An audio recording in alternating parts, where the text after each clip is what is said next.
What's up, guys? How is everyone doing today? It is July 28th, Tuesday, 10:15 a.m. Hopefully, everyone is doing well. Hopefully, you guys are coming off another great weekend. Hopefully, you're responsible with your earnings and you're ready for a new week. So, we turned the page. Our live stream yesterday covered the weekend that was dating back to last Tuesday with a Japanese card and finishing with Zufa. Today, I spent the last few hours watching, just rewatched the Tevin Farmer William Zepeda fights. They were close. I did think Zepeda edged them. I just rewatched Roach and Tank, and then Roach and Pitbull. And it's going to be an interesting fight.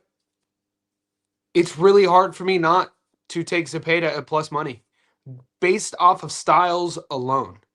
And we have a lot to get into. That's going to be the marquee fight of the weekend. That's on the Golden Boy card. Our boy, Cleveland, Ohio's own Charles Conwell is back. I'm excited to see him. He's fighting Paul Kroll. I think there's great value on the money line for Conwell. I've already smashed him on a parlay. Guys, if you're not in our Discord, we're approaching 600 JSB insiders as we speak. It's a couple bucks to join. You can either join here on YouTube or Patreon. Whichever way you join, you get access to the Discord. I'll keep the link pinned. August 1st, so 3 days, we will have our 1-year birthday. We started the Discord last August, and it's turned into quite the community filled with very insightful, well-researched boxing fans, but also I want to give a shout out to the boxing bettors. I got into this content creation as a boxer, boxing fan, boxing coach, and it was only when I started the Discord that I started calling myself a boxing bettor, somebody who understands the betting side of things, not just picking winners, but understanding fully in depth the lines, the leans, the edges, all that good stuff. And our results speak for themselves. But I do want to shout out to some of you bettors, you true blues who kind of talked me into showing my tips, showing my slips week in and week out. So without both sides of the community, I would have never started the Discord. So JSB Insiders, we up. There are a few tickets that are live. If you go to our YouTube members only section, I've currently posted. You can find these on Patreon as well, guys. I currently posted our boxing quad, which is, and all these tickets are going to be plus money. A 4-leg boxing quad pays plus 104. I also posted a UFC triple that pays plus 137. I have my UFC dog locked and loaded at plus 128. And I have my boxing dog locked and loaded at plus 140. I will share the dogs tomorrow, just to let you know. Also, if you're playing along, our quarterly parlay from June, July, and August, we have 2 fights left. That's plus 531. That's live. And then our July, August parlay that pays plus 851. It's a 12-leg. It has about 4 fights left. That's live. And we're coming off our last quarter's parlay at plus 800, which hit. And we're coming off 3 really successful weeks in a row. I don't like just saying 3 weeks in a row because I look at the bigger picture. This has been the best year. I know you guys just met me this year in terms of sharing the bets, but this, maybe it's because of the film study. It's definitely because of our community. It's definitely because I'm watching more things a little bit with a little bit different an eye. I've never made more money in my life betting on boxing, which is great, and I bet on the UFC. So hopefully you're doing well. And we're going to pull up the odds in a second. Don't be afraid to deposit some of that money. Don't be afraid to withdraw some of that money. And let's get into this. So I'm going to remove this, and I'm going to say what's up to the chat. All right. Youngin, Moonshot in the house. Appreciate you. Member for 6 months. I love how YouTube does this for me. YouTube keeps track of how long the boys have been part of the team. This dude adds so much value to our Discord. I do want to mention, if you are a member on Patreon and you're a VIP on YouTube and you're not in the Discord, email me. You need the Discord link, okay? Discord's a free app. You just download the app, and then I'll send you the VIP link. And it's full-on professional sports betting academy. I'm the figurehead of the boxing space. We got people in the MMA space. We got baseball sharps. Shout out to Boxing Fan. Baseball sharps. My other bread and butter is college football. College football starts next month. You guys know I'm a diehard Ohio State Buckeye fan. That's where I come from. I win a lot of money betting on college football, so I'm looking forward to that as well. So get in the Discord. And next month, we're going to see a lot of these member for 1 year. We'll know who the OGs are, right? King of Fitness, still man down. You were right, Spence. Look, King, King, you're my boy. I got your college football jersey in my spare room. You know, King's my boy. King and I, we were at odds with Errol and Tim, and I felt I was in my breakdowns of Errol all week. I was coming at it from a logical perspective. I know true blue Errol fans were thinking I was being disrespectful, because sometimes the truth hurts in terms of logic. When I was saying things like, King, I got to be honest with you, bro. I felt it was very, and this is why I was spamming our group and my Instagram with footage of Errol training, because I was just saying what I see as a coach and as a guy who, started boxing when I was 7.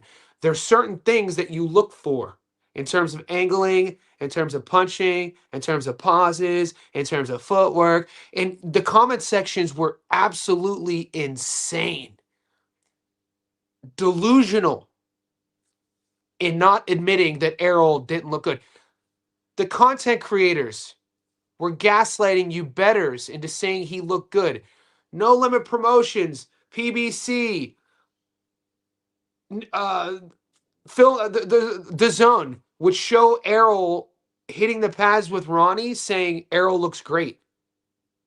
And then I'm sitting there like, people are going to lose millions of dollars betting on Errol. So, hopefully you didn't bet too much. Even the video I did, I broke down the video of the combo he was doing, hitting the pads with Ronnie. When he was going uppercut hook combo, he was doing the double jab uppercut. He was going double jab level hook, and there was evident pauses, breaks in his fluidity, which is a telltale sign of neurological damage, to where he and you guys went, no, he looks good. He's supposed to pause. Ronnie Shields told him to pause. Ronnie Shields is slow, so Errol's pausing. I was like, you guys don't know what you're looking at, dude. There's no pause. There's no way as a body puncher you're going to the body and you're committing here and you're pausing. That's not. There was no sequence.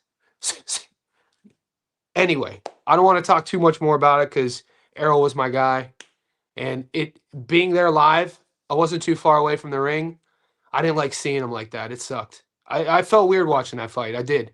And Tim didn't look great either. And I felt weird watching Tim too, because you could see some damage on him as well, and how he was hesitating and like how he was reacting to things as well. Like in the first few rounds, Errol would land that overhand from the pocket, and Tim would react in a way that I didn't like. It landed a few times early. Errol was throwing this looping overhand left. And even when he was younger, he never had fat on his punches. Errol's punches always were clean and sharp. And Errol would land it, and then Tim would get hit with it. He'd have his guard high, but he'd get hit with it, and he would stand straight up. And he would kind of freeze a bit in the pocket. And Errol was never able to add to it. But that's what I'm noticing. That's what I didn't like about Tim. Let me know in the comments if you saw that. Also, Tim not having that second level of offense. I did like the Fennec game plan. Be patient rounds 1 and 2, see what Errol's going to give you, and then slowly turn the tempo up. And I thought that was evident. But by rounds 4 or 5, when Tim clearly had the fight in hand on the cards, he would land the jab and then the cross, and then Errol would go high guard and then back up, and we never seen Errol take a step back. You know what I'm saying? He's backing up and he's looking like he's off balance, like I said he was. You could see Errol was off balance in his training videos, and so Tim would just let Errol exit, and he'd be on the ropes and he'd have no second wave. So that tells me what I think was happening there, and people were like, "Oh, Tim carried Errol." I don't think he carried Errol. I think you guys are giving Tim too much credit. Through trauma, through losses, through damage, there are times in a fighter's career where, in the moment of a fight, he knows he wants to punch, but the punches don't come out because there's hesitation, there's a disconnect. So I'm not saying that's kind of what I was seeing from Tim. And, where does Tim go from here? He said he's staying at 160. Maybe he could build on this. The crowd was celebrating in Sydney. It was a great win. The history books will always say Timmy beat Errol. Errol's a Hall of Famer. It's an amazing win for Tim. You can't take that away from him. But it kind of didn't sit right with me, the whole thing. I just got to be honest with you. The whole thing, it didn't sit right with me. Everything from like the celebration afterwards. I mean, what are you supposed to do? Of course you're going to celebrate if you're Tim and Team Zoo.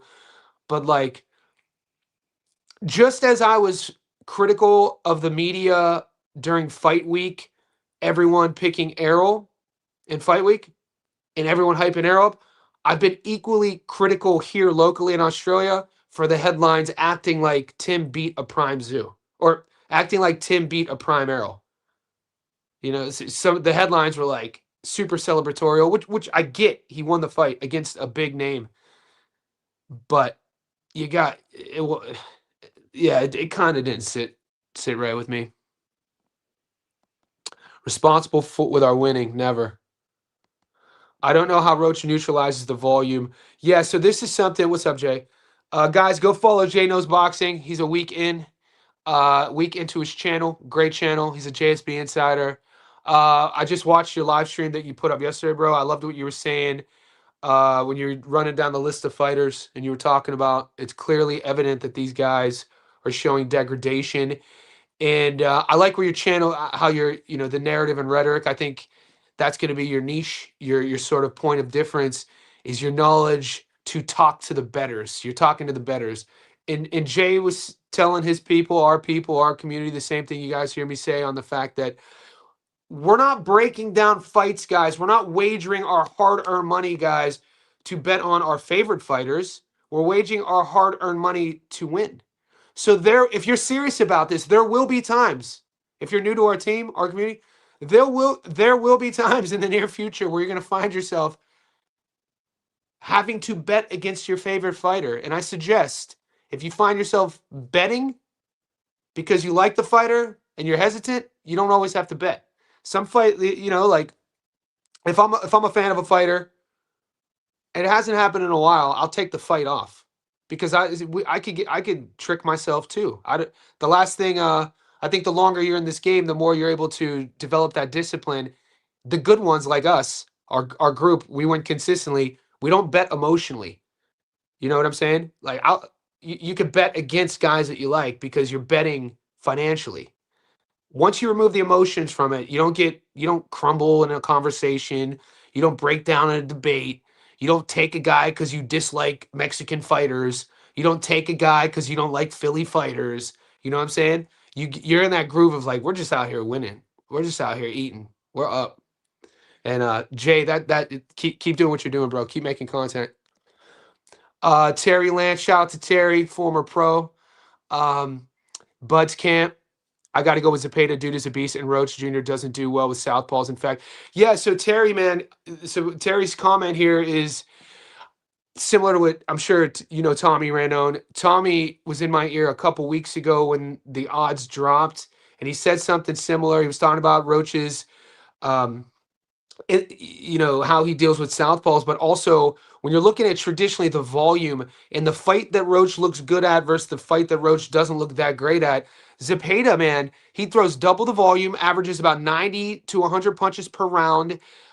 He's longer. It says Roach has like an inch reach advantage, but Zepeda's gonna be a little bit taller. Zepeda, he's a lot to deal with, man. His only loss is to Shakur Stevenson.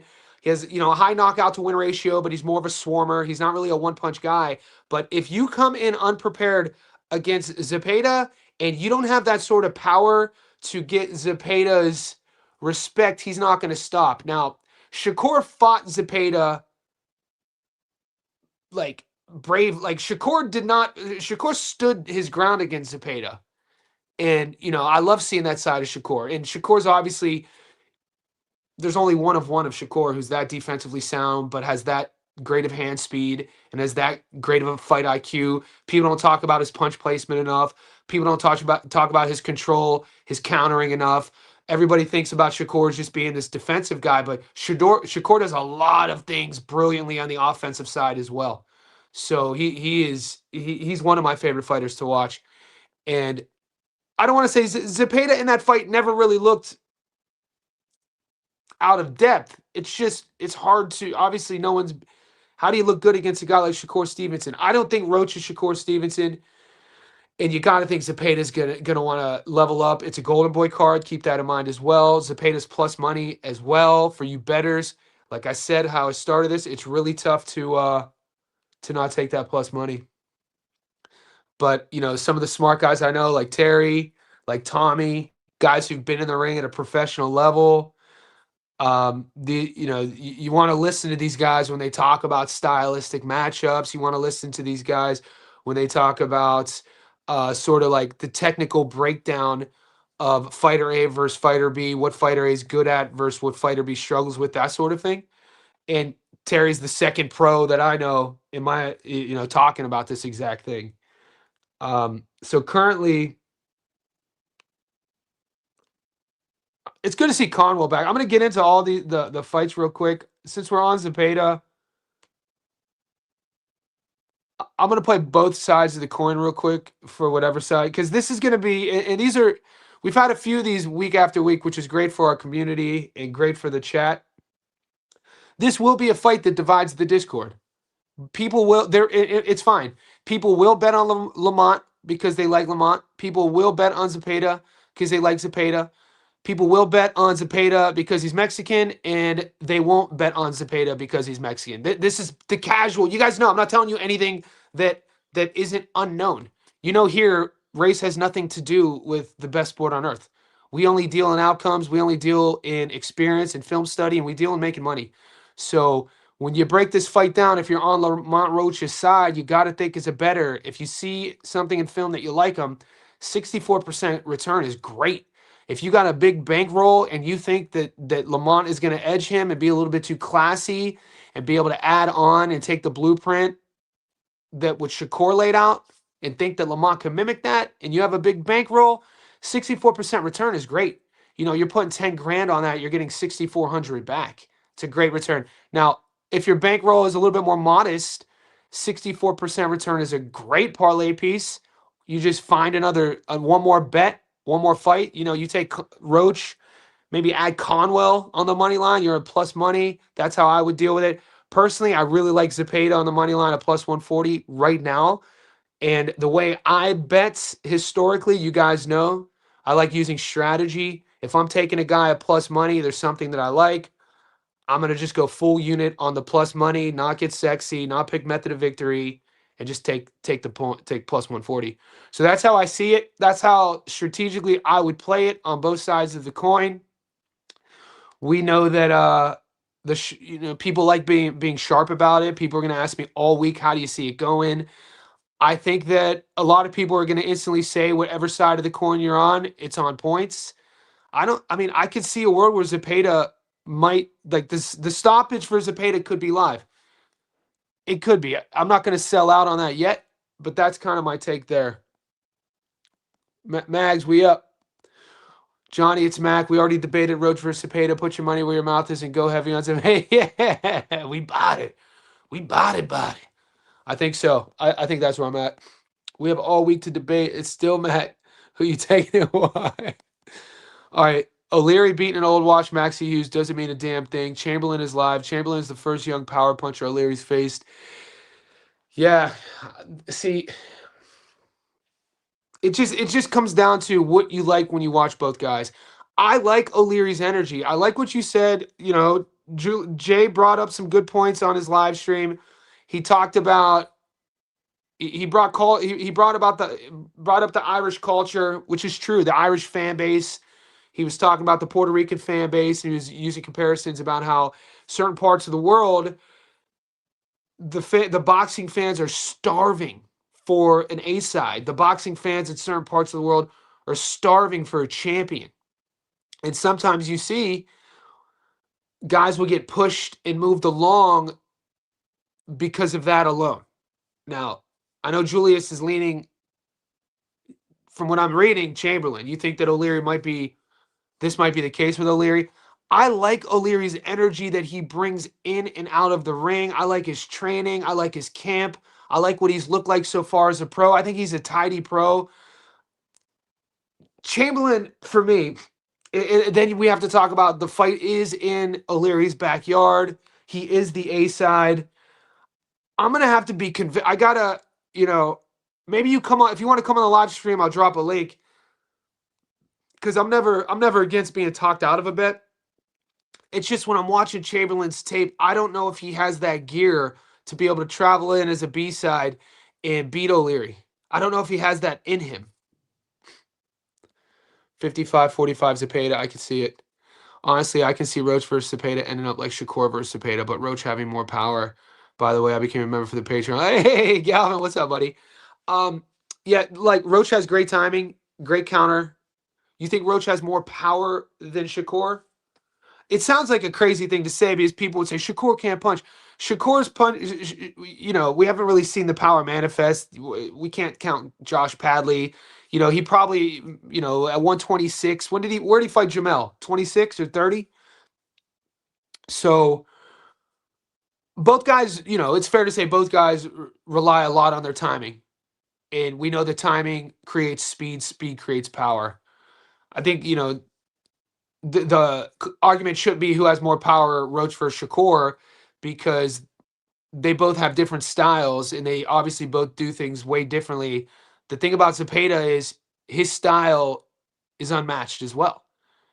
He is a master of that swarming pressure style, but he's throwing a lot of punches and he could punch too, though. So we've seen Roach. I just think, man, in a lot of close rounds, the judging, we got to think about this, guys. You just got to ask yourself. So if you think Roach is going to have the power, so you like Roach to catch Zepeda coming in and hurt him and stop him. I see it more that there's going to be a lot of close rounds and Zepeda's optics are going to be a little bit better than Roach's. He's going to be doing a little bit more. And I think he's going to edge a lot of close rounds. Julius is Chamberlain live. Or you think he wins? So Julius likes Chamber on the money line. What's up, Barlows? Hey, Johnny, what do you think of the whole situation with Devin? What do you think of the whole situation with Devin, Shakur not fighting happening because of Keyshawn? Then Keyshawn now saying he's moving on. About your boy Barlows, I got to be honest with you, man. I used to care a lot about this a couple years ago. I used to, like, I'd be the content creator a couple years ago. This is before we've really evolved as a betting community. I was the guy who would, screenshot Twitter interactions and do videos about like the up-to-date goings-on of the shit talk between Tank, Ryan, Shakur, Dev, Raleigh. At this stage of the game, I don't give a shit about it. You know what I'm saying? My mind is solely focused on the week in front of us. My mind is solely focused on the matches that are taking place. My mind is solely focused on us winning money. So I do know that Raleigh has a fight coming up with Teo, and I think a lot of people are underestimating Raleigh, and I'm waiting for those odds to drop because I think we might get some good value on Raleigh. And so yeah, that's my take on that. And no shade against this list. We know they're all world class. I'm a fan of all these guys. Every time they fight, I tune in. But in terms of my take on the maneuvering, the business side of things, the posturing, I could care less at this point, big dog. My only concern for Chamberlain is we got to talk about it, Jay. So if you're a bettor out there, and so then you take Chamberlain, if you are concerned about the Irish judging, which who was the kid from Boston who came though to Ireland to fight Mick Conlan? And they didn't give Mick, they sent Mick. Sometimes in boxing they send you to retirement. We saw this with another guy in the UK, Josh Taylor, when he fought Abbas. So that's not always the case. Sometimes boxing forces guys out. I think with Pierce O'Leary being young and fresh, if your hesitation is that in a close fight they're going to lean Pierce, then you can only feel comfortable taking Chamberlain if you feel that he's going to have a couple knockdowns or if he stops Pierce as a bettor. Gil, good work this weekend, Gil. Behind the scenes stuff. Good work this week. I like how you handled that. Way to step up and handle that. That's it. I appreciate you, bro. And only he knows what I'm talking about. He's one of our mods. Logically, Zepeda should win, but I don't know if I can trust him if it goes to the cards. Okay, so you think if it goes to the cards, Roach will have the advantage? It's a Golden Boy card. Yeah, Zepeda's Oscar's guy. Big Goog knockout. We'll wait till we get props. This is Zepeda pick live, or you still have to do more homework? Between me and you, Jerry. Between me and you, Jerry.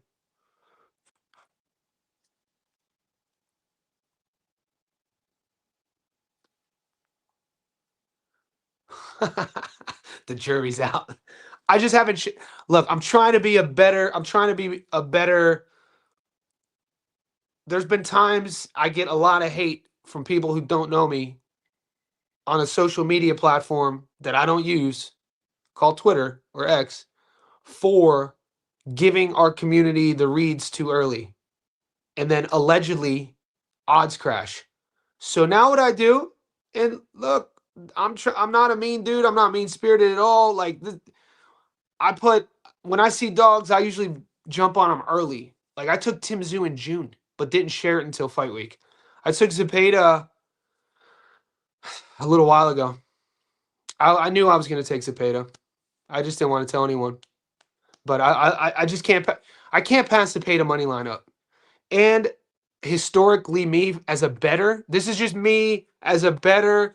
When you break down all the fights you've ever bet on, and you're breaking styles down in terms of what, like, I love betting on the Swarmer. Like, I do really well. If it's a really close fight, my philosophy, if it's a guy who has high volume, a Mexican guy, dude, look at this. We're getting a Mexican guy. What's that mean?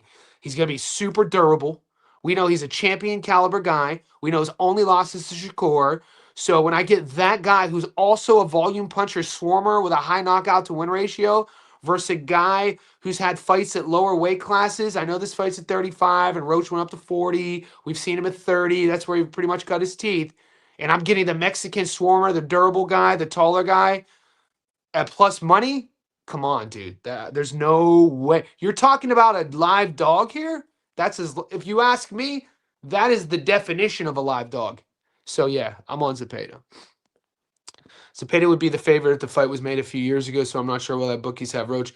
I think the bookies have Roach because what have you done for me lately? We haven't seen Zepeda since a loss. So I think some of these lines they originate on recency bias. We know that Roach is coming off some draws. A draw he looked great in against Tank, which it could be debated. It should or could have gone his way if the knockdown would have been counted. The draw against Pitbull. And so Zepeda's last fight over a year ago, a loss to Shakur, so that sort of thing. And we know from our experience as a team, the bookies get it wrong all the time. Guys, wherever you are in the world, we're 30 minutes in. We got 82 people in here on a Tuesday morning. Tuesday, July 28th, 10:45 a.m. here in Sydney. JSB Insiders, hands down, the smartest community out. No shade to anyone else, but man, go to our Discord. Check out the film study going on right now. Check out the notes being shared right now. Check out the plays being shared, the leans being shared. I learned just as much from the boys in there than anywhere. I learned just as much from you guys than you learned from me. And that's the definition of an educated community. The event was so good, even with 2 fights. Yeah, the event live was amazing. Youngin lives in Sydney.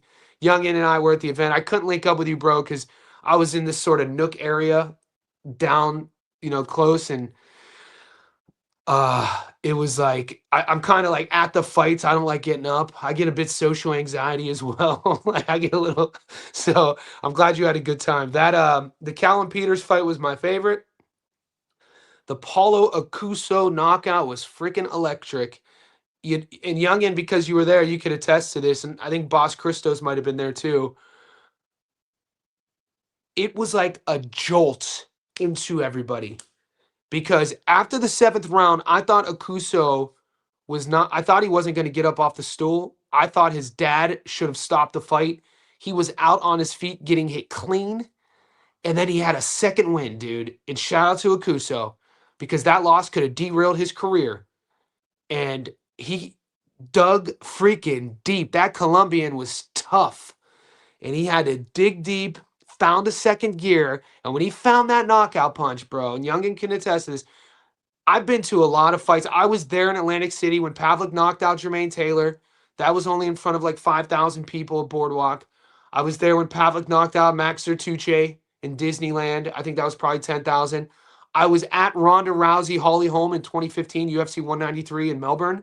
That was freaking insane. There was 80,000 there, but I was on like a 2-day bender. I was with my English friends and I hadn't slept. We were partying, so I don't remember the energy. But when Akuso landed that shit, it was like, boom! It was freaking insane. So shout out to Akuso. It was a cool moment. Both favorites, mid-30s. Wallen and Spence lost. Father Time's undefeated. Well, they were favorites. I stayed away from the Wallen fight. Obviously, I took Tim. And then, guys, there were a lot of people in our Discord taking Derevyanchenko. Rightfully so. I just knew that you guys have always heard how I speak of Jaleel Hackett. He's one of my favorite North American prospects. I love his size at 160. I love his style. He's a throwback fighter, TV-friendly fighter, marketable kid. This kid, that style that Jaleel Hackett has, if he keeps winning, polishes up a few things. I like the adjustments he made mid-fight when he was getting caught with the straight right from Derevyanchenko. I think round 4, he started going shoulder high and rolling with it, and it would land, but he was wrong. That was a nice adjustment. Man, keep an eye. Jaleel Hackett. If you don't like that kid, if you don't enjoy watching his fights, you don't like boxing. That kid has the potential with that style, the division he's in at only 23. He could be a star. He could be a star, and they have not matched him easily either. Because I know a lot of people who were taking Derevyanchenko. I wasn't one of them. Shout out to Jaleel. Royce and Barney Smith to KO Bilotti Sharp. I've been on RBS for a while now. He's a fun UK fighter. Bilotti, we've seen the best of Bilotti, mate. And shout out, Bilotti's been in there tough. Like the last 2 years, I feel like if you come to our channel, people would think I'm a Reese Bilotti hater. But he's been getting paired. He's become kind of a domestic sort of British level gatekeeper because we've been winning money on everybody who he's been facing every time Reese fights. It's like it's up against the guy that we always fight, we always take, and Reese is, he's gonna be a good challenge for Royce. Chamberlain is rubbish. O'Leary would probably stop him. He's way better than Rafferty, who's domestic level. Yeah, Mutant. I rate Pierce O'Leary. If you look at our long parlay, our quarterly parlay, I gave a couple parlays away that are still live dating back in June, and I jumped on Pierce as soon as I saw the odds. So I'm on Pierce O'Leary. Tim very hesitant. Yep. Will be hard to convince anyone that Tim can mess with the top 160s. I think Old Man Lara beats Tim. Now, he's still only 31, so what will be interesting and what I will have my eye on and what I hope Team Zoo does is I would give Zoo an Aussie at 160. I would give him a sort of feel good fight. I wouldn't go straight into the top 10 at 160 because I still want to see if he's capable of finding that second level, or is it gone forever? That second level we saw against Gachet, the second level we saw against Harrison, the second level we saw against Mendoza, or is it gone? And sometimes when it's gone, it never comes back. I'd rather see him against somebody in Australia.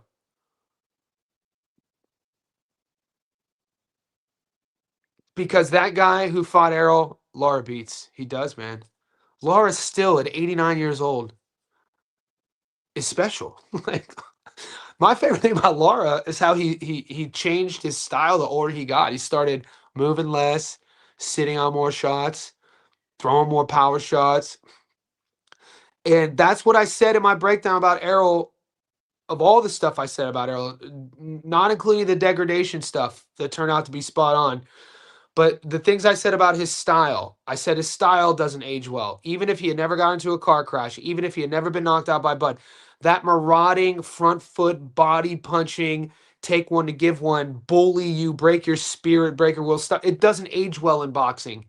That alone doesn't age well. And then I also said that in boxing, and I think this holds true in life as we grow older as men, we tell ourselves a lie. If you look at yourself, like I'm 44, if when I look at myself in the mirror and if I see my 21-year-old version self and I think I'm still that guy and I want to be who I was at 21 and move and operate how I did at 21, how will I ever evolve as a 44-year-old? How will I ever elevate and go to the next level of my potential at 44 if I'm still stuck at 21? That's me as a man. Boxing, this happens as well. Think about a guy like Foreman, what he looked like early on in his career, the 10-year retirement, comes back and how he changed his entire style. If he would have come back after the retirement and tried to be the guy he was when he was in his 20s, he would have never became a world champion again late in his 40s. So I did not expect Errol to be able to do that. I was like, the only way Errol's going to have to come and be somebody else. But he's not. Errol's going to be the same exact guy he's always been. The kid in 2012 in the Olympics, the kid in 2017 in Sheffield, England. I was like, that's a trick we tell on ourselves. We lie to ourselves. We have to let that person go if we want to evolve, even as fighters. So Lara did what Foreman did. Lara, without the retirement. Lara, as he aged, adjusted his style. He wasn't trying to be who Lara was when he was in his early 20s. And this is, in my opinion, a secret to success in the fight game, especially if you're in these weight classes such as like junior middleweight, super middleweight, and above, to where you're not so much reliant upon speed and reflexes. You're not a reflex fighter. It's something that I would tell guys, like for Derevyanchenko, for instance, super brave fighter. He fought his freaking ass off yesterday. His freaking ass off. But was that the game plan to fight Jalil Hackett, a 23-year-old? When you're turning 41 in October? Is that really the game plan? Because Derevyanchenko is a skilled guy. So it's just something to think about. It's what I think about in certain matchups with boxing, depending on where the fighter is in their career trajectory. I'm not fully convinced he loses to O'Leary. In theory, he should lose, but why would Warren build Chamberlain back up just to shove him into a losing fight? Fighters get built back up all the time to lose. A losing fight is going to happen in a career. It's only a handful of guys who don't lose fights. And sometimes guys become legends in losses. Arturo Gatti was already Arturo Gatti before he lost Mickey Ward 1. He had already had that style. But when you saw that style on full display in a loss and how he fought, his legend became immortal. So to combat that statement, in a losing fight isn't always a bad thing. My bad. Roach did beat a southpaw. Hector Luis Garcia split decision. Roach is one of these guys who is in a lot of close fights. There's no overthinking this. Roach by UD. Get him, Kingdom. Chamberlain will have height and reach advantage. Get him, Jay. Chamberlain getting KO. We got some discourse, baby. Need Vada for the Zepeda. You think we're getting a Frankie Rodriguez situation here, Mutant? Some Frankie Rod. How the hell? You know what? I used to be empathetic towards Galorify, the whole scenario with Frankie Rod. But then the more I sit on it, the more I brought it up in my film study. Go to my Stats Don't Lie video of Galorify versus Frankie Rod. I said Frankie Rod was coming off a 8-round fight in Texas in which he won, but it got overturned because he failed a drug test. And then a couple months later, Galorify's camp knew about it, and they let him fight him, and he was still on it. And pretty much got his career derailed, that beatdown that Frankie Rod put on him. If I was in charge, I would never allow Frankie Rodriguez to ever box again. I'm sorry. I could be a bit militant about this sort of thing, but in boxing, the slightest illegal advantage could mean death. This is why I have no gray area for the Ryan Garcia fanboys. This is why I have no gray area for even entertaining the fact that he beat Devin. There's no gray area. He tested positive for performance-enhancing drugs. It was only a little microfraction. Do you guys know about half-lives of steroids and performance-enhancing drugs? Just because he tested for a little, what did John Jones pop for? What were they calling that? Like the small, a picogram? That doesn't mean he was taking a picogram of gear. That's mean that's all that was left evident during the piss test. Some of this stuff is in and out in 24 hours. Some of this stuff, the half-life is like that. And they have it timed so perfectly to where you take it now, you got drug tested 2 days ago, they won't drug test you another test. There's systems around this. So in the comments section, I can always tell who the casuals are on social media when they Devin got beat up. All right, say you don't like Devin, but you can't say you got beat up because the dude was on steroids. So for me, if you test positive for performance-enhancing drugs, lifetime ban, especially in boxing. In baseball, hey, you're not fighting each other. Tennis, you're not fighting each other. Golf, let the boys do gear. But any sort of physical combat sport to where there's consequences of having CTE, concussions, brain injuries, you test positive, you're no longer allowed to fight as a pro. And so to say Vada needs to test Zepeda, I think that's ignorant, Mutant. I think that's an ignorant take.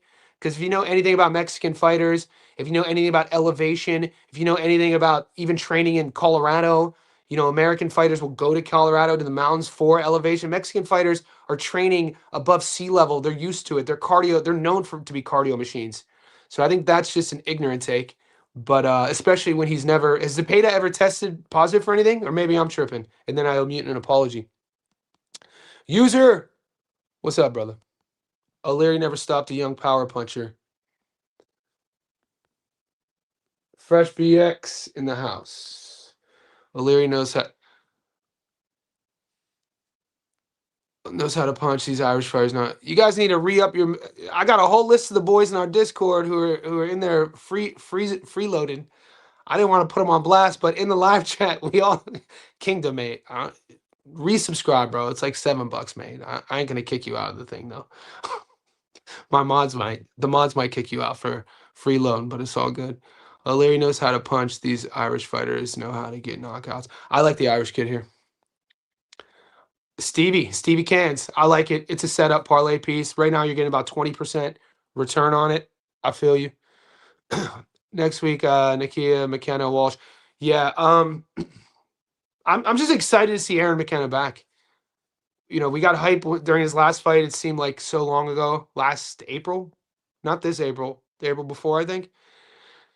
And at this stage of the game, the how shallow 160 is with all the movement as of late, with like Alam Hunalay. If that kid is legit on gear, testing dirty, like he knocks guys out brutally. Don't let that guy ever fight again. Even though I'm like Janabek, dude, and not to mention how cocky he is talking shit. I watched him flatline a club level guy down here in Sydney on short notice, standing over him talking shit. And then the next fight he pops dirty. It's like, bro, So like Janabek's out. He's at 68 when he comes back. Shiraz is gone. Adamas is gone. Who's holding down 60? You know, you got old man Lara. Ammo's a player at 60, which is interesting. And you guys, I always bet against Ammo, but you know, from what I've seen as of late, sometimes in taking an ass beating like he did against Adamas, sometimes if you're young enough and durable enough and brave enough, sometimes it's good for you. Sometimes it's not. It seems like Ammo's one of those guys that belt to ass beatdown Adamas gave him might be good for him. I think Aaron McKenna is one of those guys that'll be the next face of that division. And I know I'm missing guys off the top. Zepeda by decision already got locked in. And look, De Niro, what's up, G? My only hesitation with Zepeda by decision is my own philosophy because, you know, Zepeda, what if Zepeda stops him and then we left the dog money on the table? I don't like leaving dog money on the table. It just comes down to that. If I'm going full unit, I'm not leaving dog money on the table, meaning that I'm not going to get sexy about a method of victory play. But I will entertain a method of victory prop parlay when the odds get dropped. Because I think we're going to have props on Charles Conwell versus Paul Kroll. Kroll is a Philly guy. He's a 12-1 guy. He's 31. Conwell, you know, he's a Northeast Ohio kid, USA team kid. We know we haven't seen him since his loss to Chino when he was a 3-1 favorite. He was undefeated, high knockout to win ratio. And it's his get back. It's his get back fight. I expect Conwell to look great. And if he doesn't look great, he's not the guy I thought he was. He has all the skills in the world to look great. He's still young enough. He could crack. He just really showed his sort of lack of world level experience against Chino. I rewatched Rafferty versus Chamberlain. I didn't score it, but I thought Chamberlain won. But honestly, he looked so uncomfortable with the pressure and body shots was hurting him. O'Leary. I agree, Assassin. I rate O'Leary. I like watching O'Leary fight.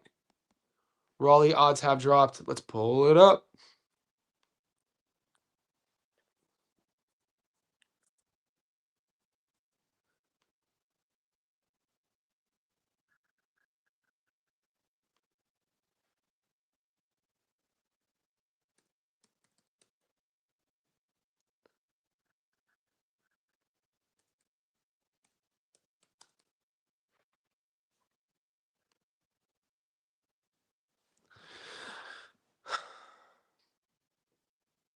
Oh, yeah. Bro. I gotta be honest with you. Message below. Comment below, boys. I gotta be honest with you. Plus 185, bro. You guys, I think I've always spoken highly of Raleigh Romero. I always said that he's good for boxing. Might not be the most well-rounded guy. The history books will always tell the story of Raleigh being a two-division world champion. I think where they're trending, the confidence, settling into their styles, this fight's at 47. I think Teo's best days were when he was 20 years old, 21 years old, still a great athlete. It's hard to pass up plus 185 on Raleigh. A-side champion, plus money, what he's looked like recently versus what Teo's looked like recently, the psychological trauma of being neutralized and totally fucking domesticated against Shakur, the ghosts of Shakur. I love Raleigh at plus money there, man. Bando, congrats on the fight. Congrats on going to the fight. Proud of that you called it, Tim. The underdog streak continues. Bando boys. Bando boys. Look at that photo you got, bro. Is that cannabis? Oh no, that looks like natural remedies. It either, to me, your photo either looks like natural remedies or the former the former yeah, in me. I'm seeing blow, weed, ecstasy. I think it's just minerals. Teo gonna have a crazy fall off to lose to Raleigh. I don't think so, man. I think you guys are underestimating Raleigh's timing. Raleigh has good timing. He has good power. He has better skills than people think. This is a kid who became a two-division world champion. He was a highly, and you guys might not think this matters, But Rolly Romero was a really highly regarded judoku in America. And judo is a combat sport. Judo is a solid base for any high level UFC fighter, any high level MMA athlete. In judo, you're going to learn leverage, you're going to learn balance, you're going to learn distance, you're going to learn infighting. Um, and one of the reasons I always rated Raleigh because of his judo background. And so he punches hard because he digs down. He knows how to leverage through his hips. He has a really good hook. I think, if Teo comes in psychologically damaged or underestimating Raleigh or think that they're friends or think that he's just going to walk through him because the books say that he's the favorite, I think he's going to have a long night. I could see Raleigh. I actually don't mind this matchup for Raleigh. I got Nika stopping Masson, Floyd Mason. Ooh, is this the Kiwi? Is this David Nika, the kid who got stopped against Jai? Is that fight? Or am I thinking somebody else? Body language, volume, and optics will be, yeah, Pay De Niro. I see that as well. And you got Devin. I thought that was, yeah. You ain't share because of them dudes. I'm trying to be a good dude, Fresh BX. I'm trying to, look, I'm trying to be a good dude. Not necessarily because of them, but I was like, you know what? Some guys in my JSB Discord, when the stuff went down, guys who are part of my community DM'd me in the Discord and they said, "Hey Jay, just to let you know, I don't speak a lot in this group, but I'm a professional bettor. And I saw that you posted that." And he was like, two guys did. And I listened. I don't have an ego about anything. I think that's a sign of being an adult. There's a difference with having belief systems, and there's a difference between being an open mind, lifelong learner. And he was like, he does kind of have a point. If certain odds aren't available everywhere globally and your community and you post them, you might be sort of like, taking money. And I initially was like, fuck that. I initially was like, I don't give a shit. I don't give a fuck about you. But, that's my instinct. Like, I don't give a. And then I thought about it. I was like, you know what? For like a karmic cause, I don't want to say I'm a hippie, but I kind of used to be. I used to date a girl who would do like a bunch of like Amazonian ceremonies. I've done like ayahuasca before. I've done all that hippie trippy shit, psychedelics, hallucinogens, 15-hour journeys back in the day. I used to have hair down to here. So I get all that. I've grown, I had to evolve. So from like a karma sort of respect to everyone who puts energy in doing what we do, even those who might talk shit about me. That's why. Fresh BX, I totally disagree with you. Boxing, oh, of course, there's nothing better than boxing. 100%.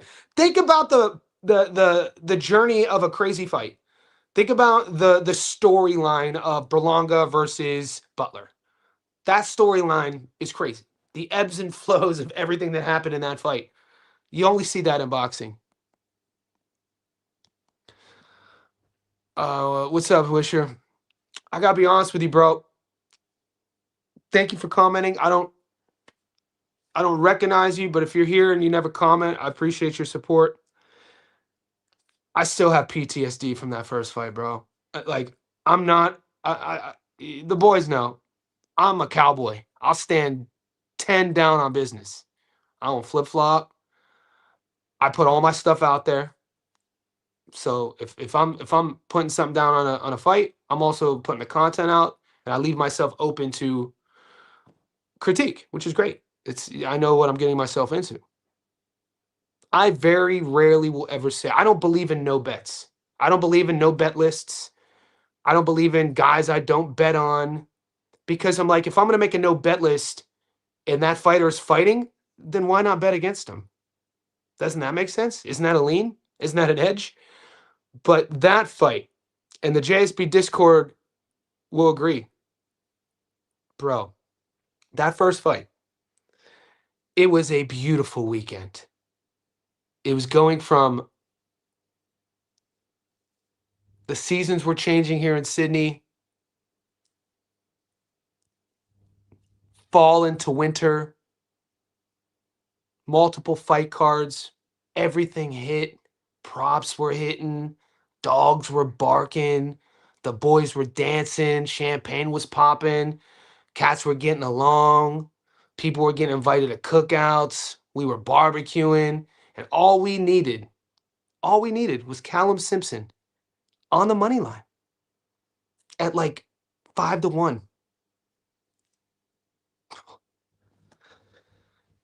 And he runs out of gas and gets the brakes beaten off of him late against Troy.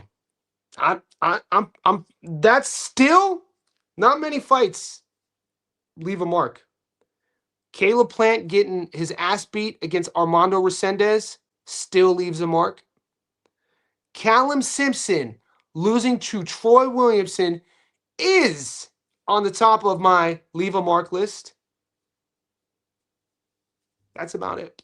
I know people were salty about Dave Morrell, but Morrell only had on one take. I had Callum. This was in the days of me still figuring my strategy out. Of like, if I'm taking a guy who's $1.14, I might as well just put him on every parlay. I don't do that shit anymore because of him. So in a way, I should thank Callum Simpson for the lesson. But this is all a learning process for me of like strategy. And so yeah, him versus, if anything, I'm going for Troy based off of spite. Roach beats Zepeda by countering him. Roach beats Zepeda by countering him. Zepeda has been dropped before and has been caught with counters multiple times by lower level opponents. Roach is an elite boxer. I think Zepeda is elite. He froze Tank with his timing and counter punching. I think Roach can handle Zepeda's volume by making him pay with counters. I think it's a totally different style. Tank stood in the middle of the ring, not punching, not moving, not doing anything against Roach. Roach did look great with his catching counters. He was great that night. That's my favorite Roach fight. I'm a Roach fan. But like I said, I don't think he's going to have enough to get past Zepeda. Yeah, Tevin Farmer. People sleep on Farmer. Dude, good to see Farmer back. Farmer fought 2 months ago for the first time after getting knocked out against Floyd Schofield. What is Floyd Schofield doing, guys? What are we doing? He not one punch knocks out a former world champion, then disappears. What do we do? Auntie Schofield. Auntie Schofield, if you're out there listening, where's Floyd? Why isn't he fighting? Is he injured? Am I missing something? I totally forgot he existed. Low level titted eyes. Yeah, Tevin's a dog. Tevin's a beast, dude. Tevin Farmer has a lot of those sort of Emmanuel Augustus losses. You know what I'm saying? A lot of those B-side losses because you're not on the promotion's A-side and you get into these 50-50 fights and you lose a decisions you should have won. So his record looks a bit misconstrued. But there's a lot of close decisions that I thought he won that they said that Farmer lost. Augustus, the same thing. I live bet Akuso TKO at 17. Dude, you were live betting in the arena. A, I wasn't getting service, and then B, my phone died. I was so salty. My phone died. But my bets were already. I made my biggest money on the plus 900. I took Akuso by knockout, Callum by knockout, and then Rita on points. Yo, Johnny, brother, you had a wild weekend down under. Yeah, it's crazy. It was busy, man. I'm still not totally recovered. My first client today was at 5 a.m. So Tuesday mornings, I wake up at. Who else was up your time? I wake up only on Tuesdays at 4 a.m. Why? Because the love of the game. I have an online live stream coaching client. He lives in Cleveland, Ohio. And, he needs my help. So today is 11:13 a.m. I've already been up 7 hours. I'm a bit still recovering. Not a big drinker, so it's not like I was drunk all weekend. My girlfriend's birthday, I had an old fashioned. At the weigh-ins, after the weigh-ins, when I saw Boss Christos, I was with one of my clients, and we had a couple after that, but I was in bed early, and at the fights, I had like one drink. So I'm not a big drinker anyway, but sleep is everything at this stage of the game. I don't think he froze Tank, especially not in the way that would translate versus Zepeda. Tank naturally already doesn't throw. Yeah, Tank's a guy who computes a lot and then he uses it against you. I think Roach kind of caught Tank off guard a bit with his timing. I think Tank kind of underestimated Roach a bit as well. And then you mix that with Tank's inactivity, and then talk about a guy I mean, is there any guy in modern boxing? And this isn't about like, do you love Tank or do you hate Tank? But from a boxing perspective that frustrates you more about a career. His career is turning into, for me, one of these like what ifs. He's already, what is he, 31? What ifs? Not really the resume's good, but not really the resume we thought it could be. Obviously the Ryan knockout ages well. My favorite fight of his was Leo, the Santa Cruz knockout. And that's what kind of Tank makes his money off of. He uses your mistakes against you. How dare Leo go to the well? What was it? 3 straight right hands in a row? He said, "Fuck it, I'm gonna just throw three straights in a row." And Tank slipped. Boom, uppercut was gorgeous. And then the Frank Martin. As soon as he saw Frank biting on that feint in the second, he winked at him. He knew he had him. Uh, Ryan Garcia, same sort of thing. Raleigh, let Raleigh come into him. The trap he said. So yeah, they're champion. Yeah, but we thought we'd see Tank versus Shakur, Tank versus Dev. I guess those are the big ones, Tank and Shakur. Just never happened. And at this stage of the game, I stopped caring. I don't, like I said earlier on the live, I could care less. I'm not a matchmaker. I could care less about who they choose to fight. All we care about is what's in front of us as a team. We're going Zepeda this weekend against Roach. I think Zepeda. Yeah, I put Zepeda. I think Zepeda is a level above Pitbull as well. I know Pitbull has a rabid fan base. I've never really jumped on board with the Pitbull love affair.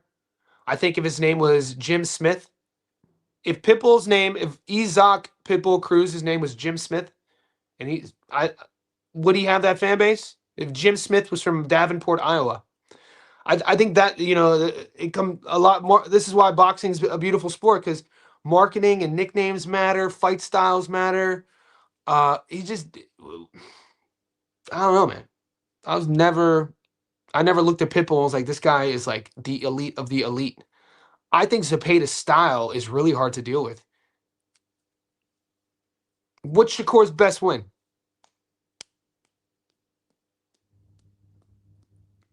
I think Shakur beating Zepeda the way he did. See, that's a good question. Shakur beating the way Zepeda, the way he beat Zepeda, or Shakur beating Teo? Which one was better? I really rate Zepeda. I do. I'm sorry. I've always thought he was. Now, granted, he came onto the international scene with a bit of that Mexican record, sort of like a Jaime Munguia record. But these guys, it's not necessarily just because we don't know who they are. The Mexican club scene, dude, isn't a passover. They're fucking in dogfights, dude. They're honing their craft. They're developing their style, and that style is really tough to deal with. Roach is going to have to be special to beat Zepeda. I got to be honest with you. I'm actually shocked that if Zepeda wasn't coming off a loss and wasn't coming off inactivity, he'd be the favorite. I think Roach is going to have to be special to beat Zepeda. I think Zepeda is going to do what he always does and put it on him.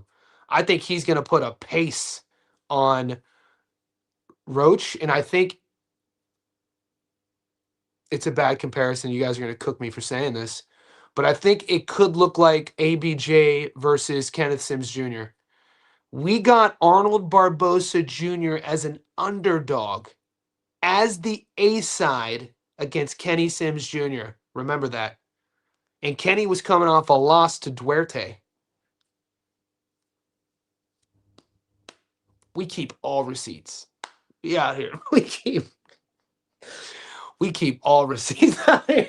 So I could see Barbosa Jr. is one of my favorite fighters. I don't care what you guys say. I love a guy who a large mass of the boxing casual fan base hate on. I love a guy like that, because then I could you see how technical, and he's a dog, not the biggest puncher. He put on a master class against Kenny Sims. Kenny Sims is a good fighter. I think Zepeda is going to do the same to Roach. Roach is good though, and Roach, someone said Roach is world class, but I think Zepeda's world class. I do. I think Roach's pace, pressure, size is going to bother him. Or I think Zepeda's pace, pressure, size is going to bother Roach. Tim looked terrible in that fight. He was throwing punches with just his arms instead of generating power from his hips and wasn't rotating his feet. Yeah. The Swindler. It's over there. I'm going to a Texas party. Okay, I'll throw it. I got to show you the new Swindler hat.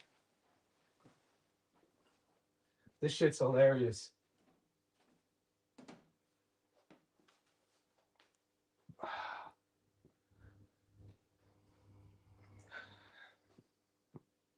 All right, boys. I'm going to a Texas cowboy party on Friday. It's a dress-up party.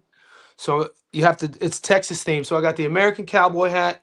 I'm wearing I got a bolo tie. I got cowboy boots. I got a belt buckle. I got a mother of pearl shirt. Let's go. The Swindler.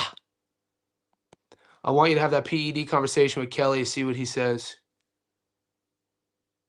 With Pavlik. Or with Josh. Which Kelly? Guys, are we taking Gary Cully or Lee Reeves? This is an interesting fight. Isn't Cully the guy? Guys, am I sure? Wasn't Gary Cully a well-touted prospect? Wasn't Cully fighting Shakur? Am I missing something? All right. So let's have a look.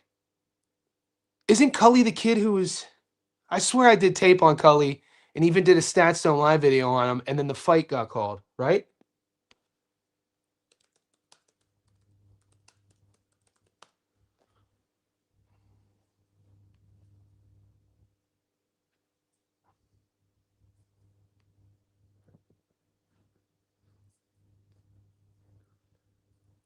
Bro, a 6'2" southpaw at 140 pounds? Jesus. Bro, that's a lot to deal with. Nicknamed the Diva. 6'2" southpaw fighting at 140 pounds. He makes Alberto Puello look short at 140. 19-2. Who he gets? He lost to Maxie Hughes 2 years ago, which hasn't aged well. But Maxie's been so active, and Maxie did go on that little sneaky run where people were edging him and people were leaning on him, and then he's obviously fallen off. Not the most active guy. This will only be his second fight in 2 years. He got stopped against Jose Feliz. I don't know, guys. I got to do my work. I got to do work on this.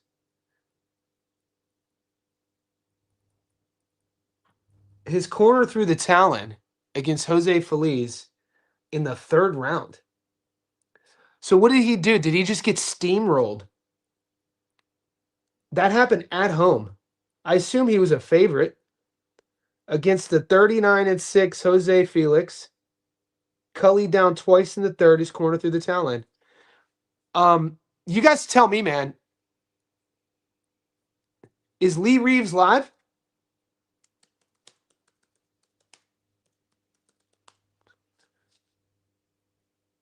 It sounds like Gary Cully's going to be bringing in some trauma into this fight. Well, Lee Reeves looks like Zach from Saved by the Bell. He's 31 as well.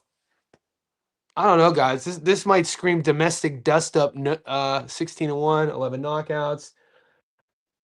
He's 5'11". So I assume this fight's at welterweight. It looks like this fight's probably going to be a welterweight. So Reeves, Cully's listed at super light. Reeves is listed at 47. I assume Cully's going up to 47. Who did he lose to? He lost early days on points to Arthur Dadenko, 5 years. So he hasn't lost in 6 years. Who's his best win?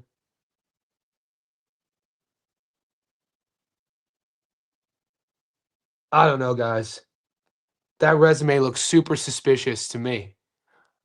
Unless Gary Cully is absolutely shot. That Lee Reeves resume looks suspect. 2-0, 2-9, 0-14. Let's go. 2-3. So give me some time. We got all week. I'll get to you. Guys, we're over an hour in. 91 of you savages in here. Like the video. Join our Discord. Become part of our growing JSB community. What are your thoughts on Jimenez being elevated? He got elevated. I did not know this. I'm happy for him as well. We've talked about David Jimenez. I didn't know he got elevated. Gil, you're on the front line.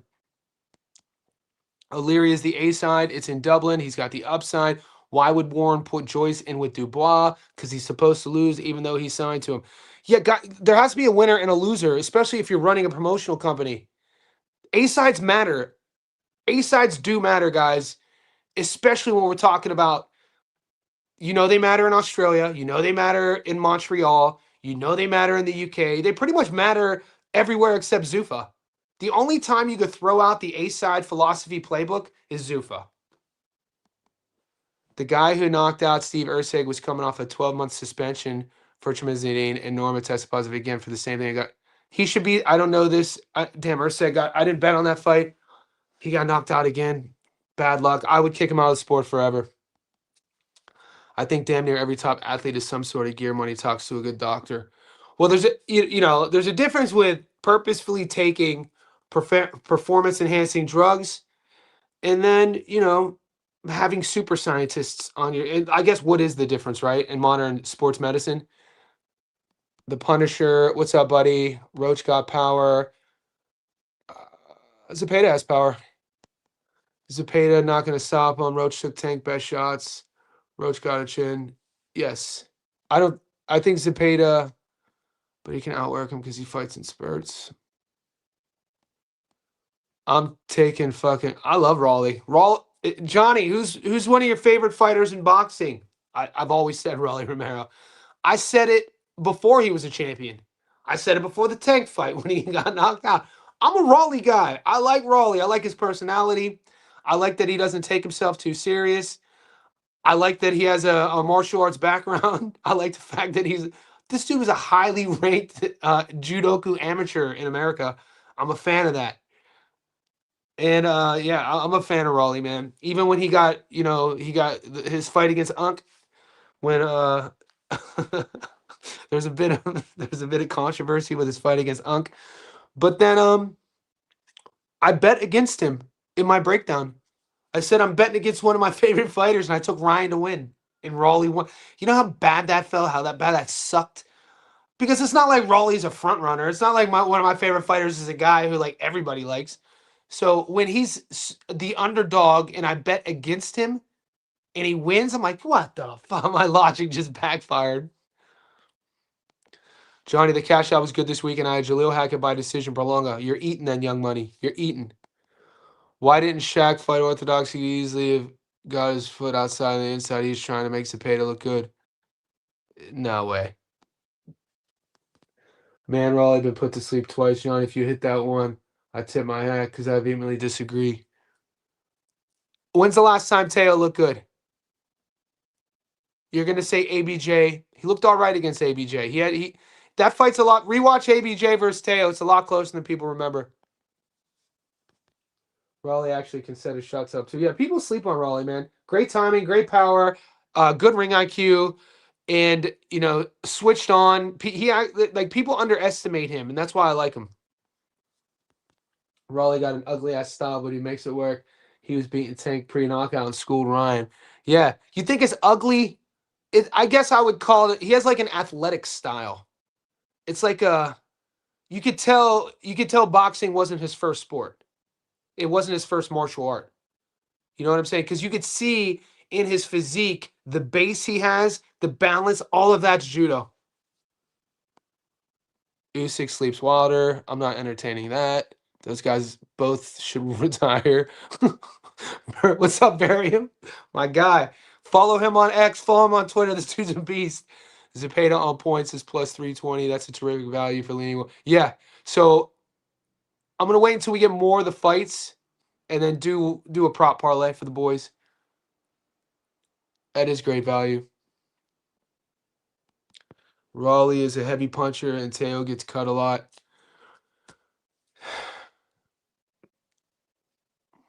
I just think Teo was special like when he was 20.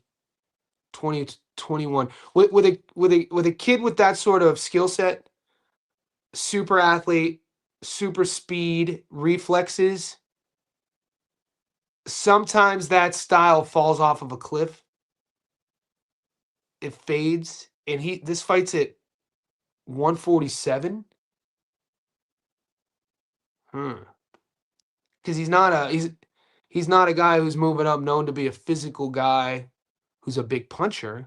He's a guy who's technically gifted, pretty to watch when he's cooking, super athletic. I think he's there for the taking. I think Raleigh's going to impress people. Sup, Johnny? Only checking out. How you doing? Yeah, Charles Conwell's from my neighborhood. I want to see him come back. I want to see him get on the get back. I'm going to give him one more chance. I think they're putting Kroll in there with him as a fight for him to get back again. Because it wasn't that long ago where Conwell was the guy at 54. No one was saying his name. This dude did kill somebody in the ring. Rest in peace. Conwell's a big puncher. It's just that Chino Garcia fought beautifully against the ropes against Conwell. And Conwell was frustrated with Chino's sort of finesse and his craftsmanship. And you got to remember, if Conwell beats Chino that night, he fights Xander for the world title. So that's how close Conwell was. We haven't seen him since. Zepeda on points, Conwell more, Taya, Curio, moneyline. Wow. Love it. That's amazing. I have all four on separate. I have Conwell. I did a quad with just money line. It's paying double your money. Conwell, Murataya, Curio, and I think I threw a Brit on there. But I like that a lot. Plus 503 is insane, bro. What are your thoughts on the Australian media handling the Zoo and Spence fight? I feel it was more favored with Errol. Not sure if it's the fact the Australian just doesn't get super. Yeah. I feel it was amazing to see how welcoming they were for Errol. He definitely deserved it. That was a beautiful thing to see, how he was welcomed into our country. And having been here for 13 years, I can say our country. I'm a resident. And the mainstream media, I understand. So like the news.com, I don't have a problem with any of that. I'm talking like local gyms, a gym that I used to train at, a gym that I used to manage fighters at. Tony had a fighter on the undercard, Del Vecchio, and is cornering his fighter on the undercard, and he's wearing a Dallas Cowboys hat, the Texas Star.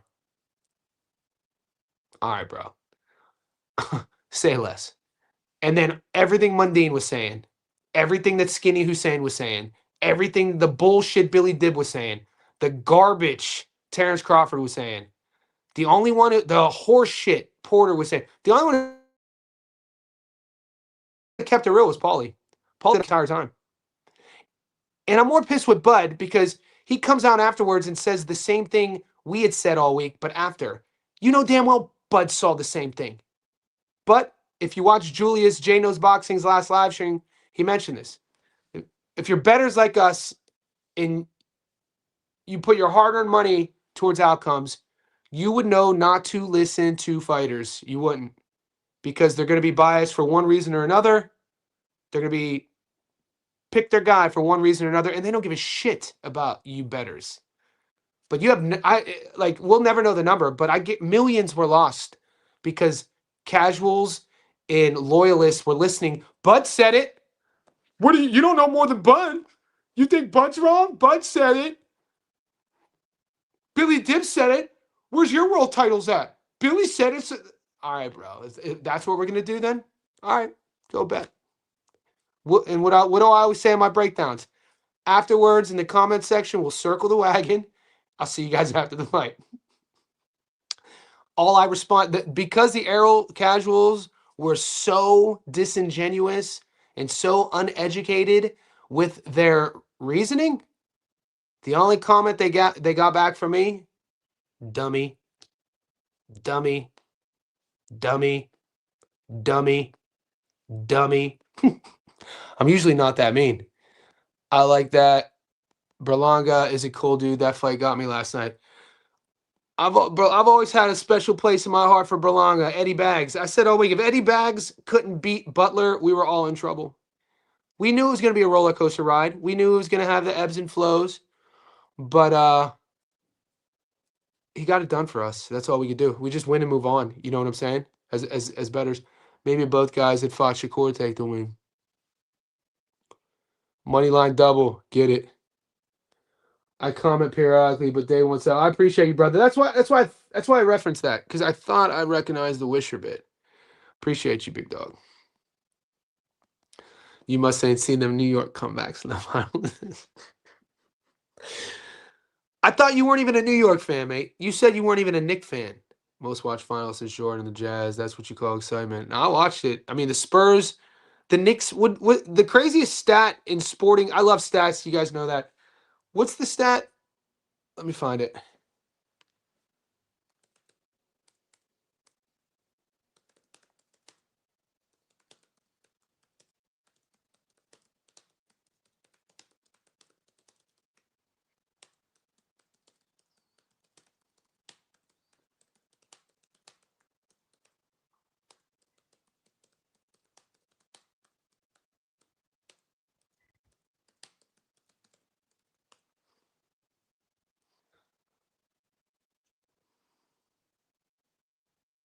Okay.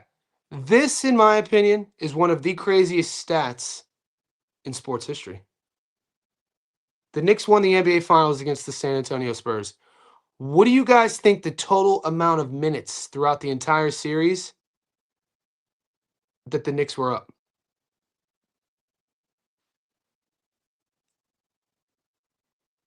56 minutes.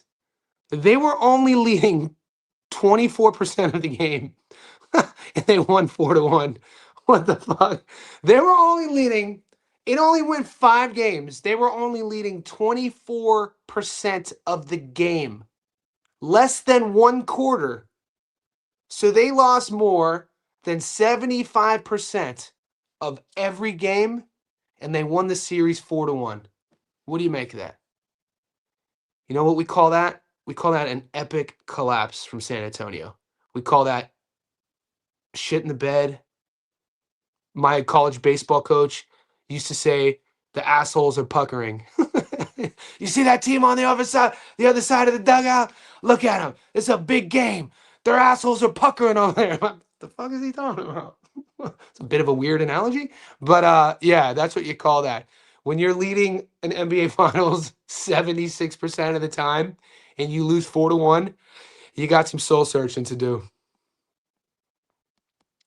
Just want to say as well, you're the man, Johnny. One of the only few guys that got this Zeus Spence fight all right from the jump. The body language of Arrow retirement. Look, Christos, man, team effort. I appreciate you. It was good meeting you in person.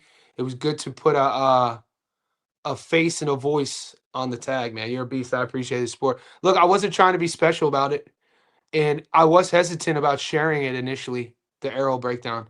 I was hesitant because I knew what was coming.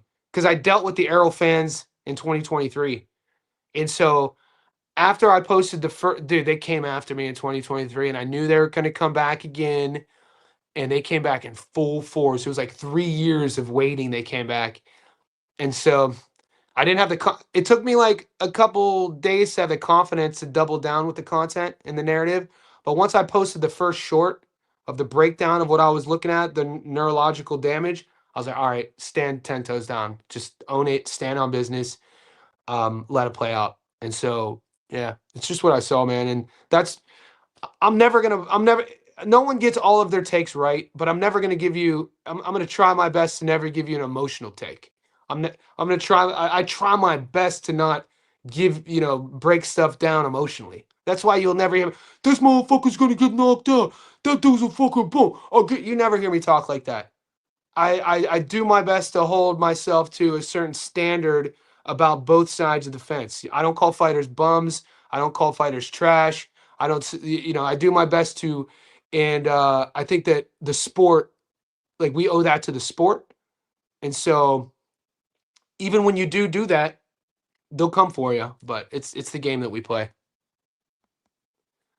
felt that way. Shadesha Green last fight. Yes. Where's Shadesha Green fight? Yeah, I think I think the Callum Simpson one though, that weekend we were like hitting every. I think the Shadesha Green weekend for me at least was kind of a 50-50, but it wasn't that big of a stunner for me.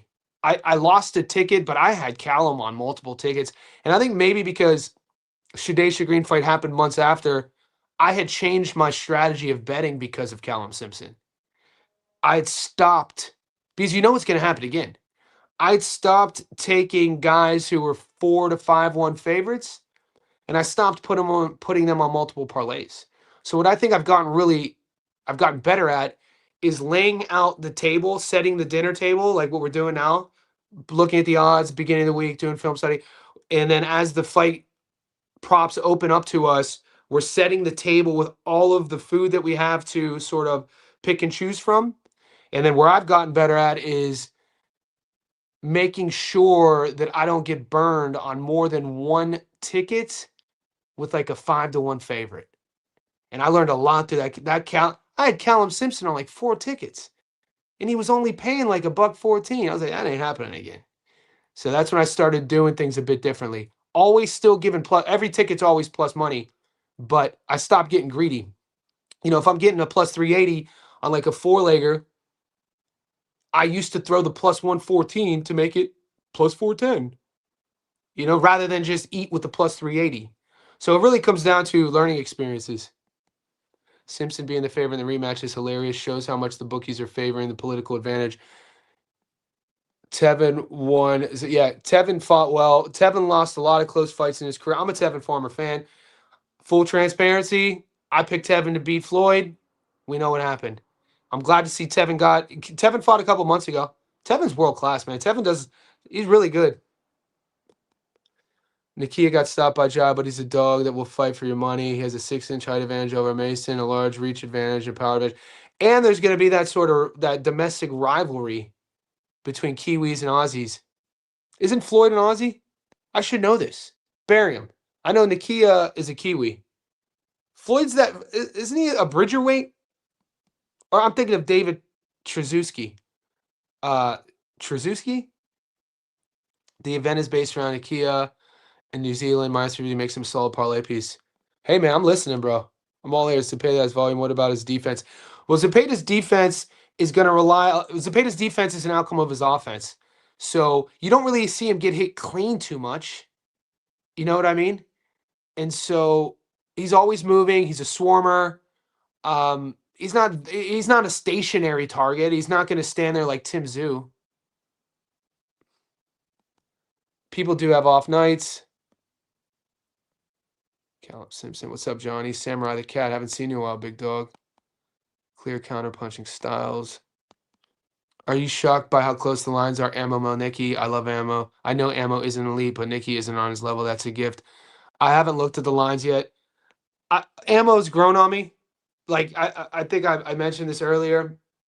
Sometimes in an ass beating, it's a career-defining psychological scar. We saw that. We're seeing this with Timmy. He's only 31. I'm still hoping he could pull through it. I don't know if he can. We'll see. I think Ammo is built a certain way that because he was coming like there were moments. Granted, he got his ass beat, and there were moments where like his mouth is bloody. It looked like his jaw had an injury, but he never quit on himself. It's you know what I mean. He was having his moments late. He wasn't winning rounds. But there was, because I was an Adamas, I bet on Adamas, and I think I got him at $1.26, and we took points at like plus 320. It's always a sweat. And I remember thinking, like, damn, Ammo is still dangerous. He's getting his ass beat, and he's still dangerous. So it just tells you psychologically, because early on in his career, you'd even hear from him and his coaches that, they wanted to work on his mental side. I don't rate Melnicki. I don't rate his gears. I don't rate his versatility. I don't think he's world level. I'm not going to so much call him manufactured by the game, but Ammo is battle tested. Are we talking we're getting Ammo? Are we really saying we're getting Ammo at plus money? Or Is that what you're telling me? Because if this is the case,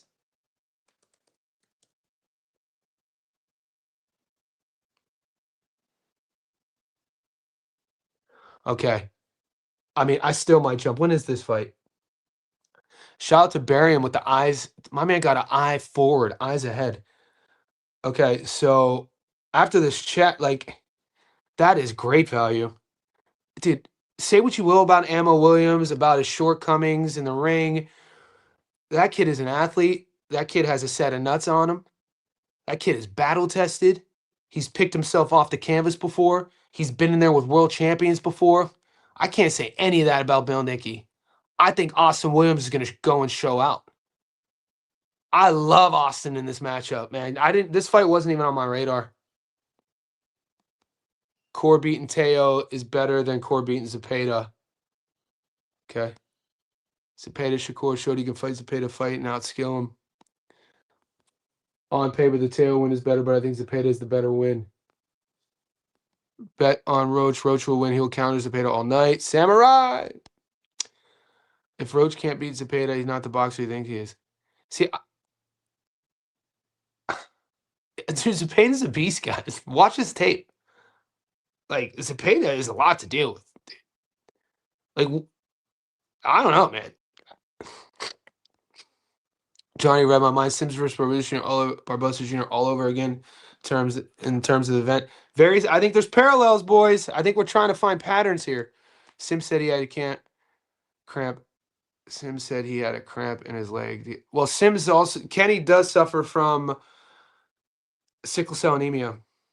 He's spoken openly about this. And as a pro athlete, especially in a cardio-based sport like boxing, for him to be at the world level, it's just a testament to how good Kenny Sims Jr. is. Because in other sports, I think it was Ryan Clark, who was a Pro Bowl caliber defensive back for Pittsburgh. He had to retire a bit early because of sickles. I know he couldn't travel to Denver when the Steelers would play the Broncos because of the elevation and the risks that the elevation would play on certain like potential blood clotting. But yeah, I've always been a Kenny Sims Jr. fan. He lives with sickle cell anemia, which is horrible for your immune system, especially when could you imagine being a pro athlete and having to deal with it? I don't think neither one of the dudes are the fighters people think they are. Both B level. Roach lost it. Jamel still hasn't faced that side.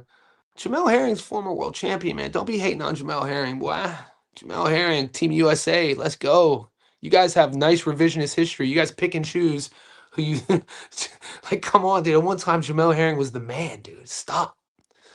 Roach will win. Zepeda style is great for Roach. He's a great counterpuncher. I don't think.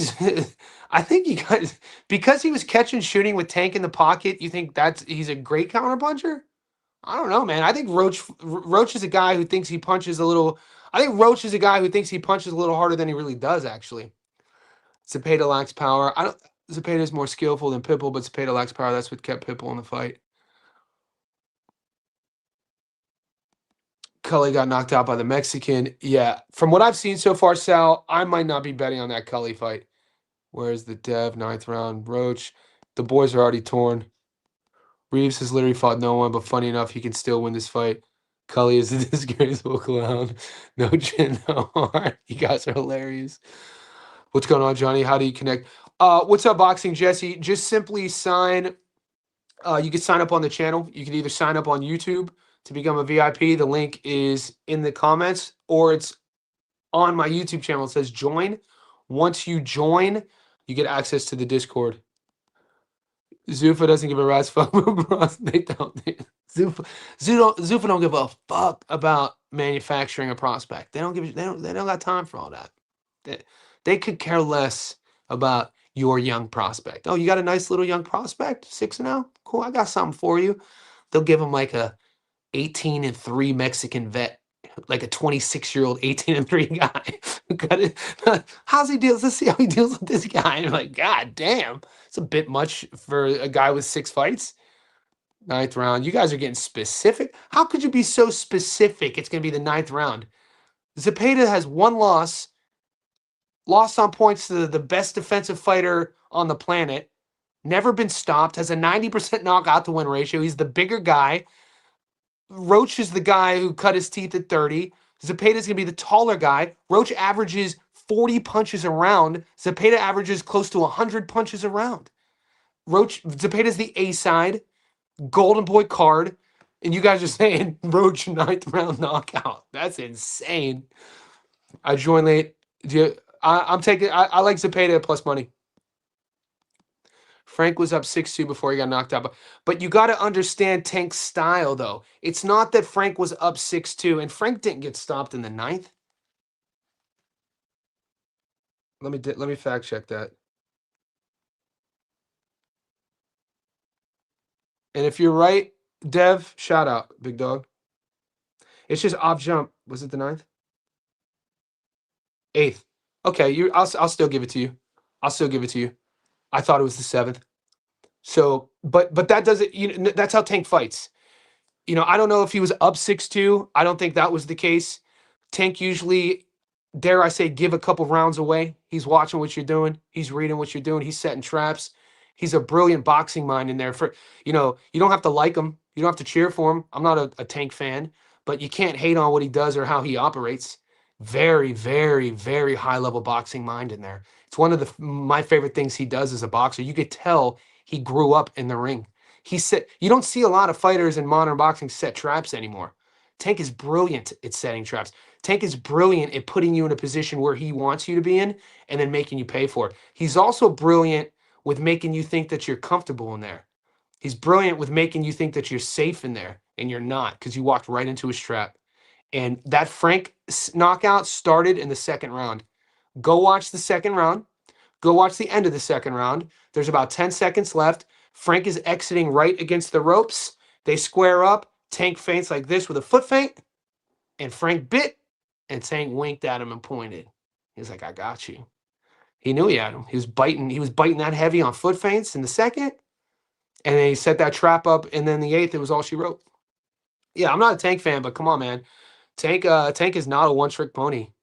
You can't just say he's a puncher. That dude is a high-level operator in the ring. Does amazing things. Does things that a lot of fighters don't do. And they call me a Tank hater, by the way, because I'm not a fanboy. But I'm a fan of the sport, and I've been around the sport my whole life. When you watch Tank with his setups, dude's brilliant. Raleigh by TKO can cause a cut. T gets cut. I just don't know if you want to bet Teofimo Lopez is the favorite. You're betting on Teo as the favorite at 147 after he just looked god-awful, granted, against the best defensive fighter of his generation. But Shakur belt to ass. Shakur bullied him, too. Teo's not that big, and he's not a big puncher. And the fight's at 147. I think Raleigh looks great in this fight. Past your prime, Mateo's age is crazy. Hopefully, you can. I mean, think about what it happens. Wilfred Benitez. Wilfred Benitez was a world champion at 17 years old, Puerto Rican, New York legend, world champion at 17 years old. And then by the time he was 26, 25, he was done. Look at smaller weight fighters. This is the thing. They're hitting their prime way early because they're relying on speed and reflexes. It's the first thing to go as we get older as men. So if you're in these lighter weight classes and you're one of these fast, twitchy guys, you're not relying on power or you're not relying on like world-class technique, as you get older, you're either going to have to change your style or your career is going to be cut short. A great example of this is Roy at a heavier weight class. Who you got here, O'Leary? I got O'Leary. I like O'Leary here. I might play Moratai knockout. I mean, Danger Moratai, man. Kid's a dog. The work he's been doing with Robert. Great win against Andy. I'm an Andy Cruz fan. I thought that was a close fight. I thought Cruz won that fight. I'm sorry. Maybe I'm a bitter better. Maybe because I took Cruz on points. I did leave the Moratai fight saying, wow, this is the best version I've ever seen Moratai. He had leveled up. He was better than I remember. So I thought it could have went either way. I thought Cruz was doing better work late. Moratai was the more optically aggressive guy. Determined style. Young, hungry, confident. He's a fun champ. So I'm not getting props yet. I think Johnny going to change that one. Fresh VX is crazy. Raleigh been beat several times, and the dudes he lost to, I got Teo being hypothetically. Tank is 50. You think Teo and Tank is 50-50? Guys, Teo, I think, okay, I'm not, there's no reason to, we can't, what are we arguing for, right? What are we going to argue for? Yeah, bro, my heart was with Spence. Zoo worked him out. Zoo didn't look good either, though, boys. I mentioned them because of excitement, the best sport in the world, not because I'm a New York fan. Let's go. Zepeda plus Roach, Gary Cully, Lee Reeves. We talked about this earlier. Gary Cully, Lee Reeves, the odds are 50-50. The fight's at 147. Cully's listed as a super lightweight. Cully's 6'2". They're both 31 years old. Lee Reeves is listed at 5'11". Cully got steamrolled by a Mexican guy, towel thrown in the third. But then when you look at Lee Reeves' resume, he hasn't fought anyone. So I'm not going to sit here and tell you I'm excited to bet on that fight. Mason got that gas tank and punch output. There he is. Just needs Zepeda, Alir, and Connor Ben. Connor Ben to beat Ryan. You think that? Good luck on that one. I don't know how it's. I've been winning money on Connor Ben. This, we got him at plus money in the second fight against Eubank. So he hit for us for a dog. Points, money line play against Regis.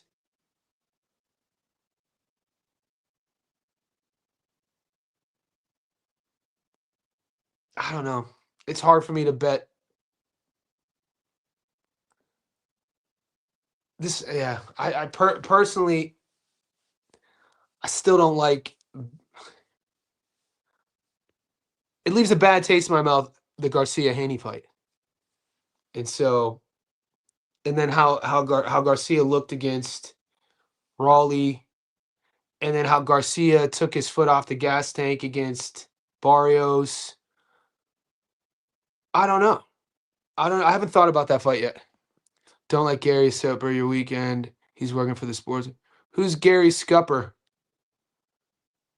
I don't know who that is. PBK gonna need the plastic surgeon. Dude, it was the headbutts and the elbows. Agarco was like Harlem Eubank 2.0. Super athletic, running in, crashing in, headbutting, and yeah, it was a tough fight to watch. Another disingenuous commentary experience is that it was clear and evident through replays that Agarco wasn't landing anything significantly to cut Josh. They were all headbutts and elbows that you could see that the corners and refs are talking about. And Josh was getting super. How frustrated do you think you'd get? And then now there's like a weird narrative that Josh got beat up against the Garco. It's like no points were taken. Yeah, that fight was hard to watch. I told you Kelly versus Boots will be the fight. You know what's even interesting? Kelly versus Nikita Zoo. Nikita versus Ben Mahoney. Uh, I rate Nikita. Nikita has a fan-friendly style, TV style, aggressive. Nikita's a lot slicker than people give him credit for. Nikita, from fight to fight, is adding levels to his game. I've known about Ben Monty for a decade. Extensive fight career. Smooth boxer, uses the entire ring. Slick in there. He's going to be on his bike the entire time. He's kind of like a domestic. He tries to be at times in terms of using the entire ring and being a slickster at times. Kind of like, I don't want to compare him to anyone, but I think if Nikita cuts the ring off and gets Ben Monty to fight his fight, I'd take Nikita by stoppage. A clapping seal. What's up, Alex? I don't know what that is. You going heavy on ammo. We got a month. Shout out to Barry Unboxing for giving me a heads up on that fight. It was not on my radar. And I really like ammo. Give me 1 second, boys. Can you do 4:30 today? Are you training today?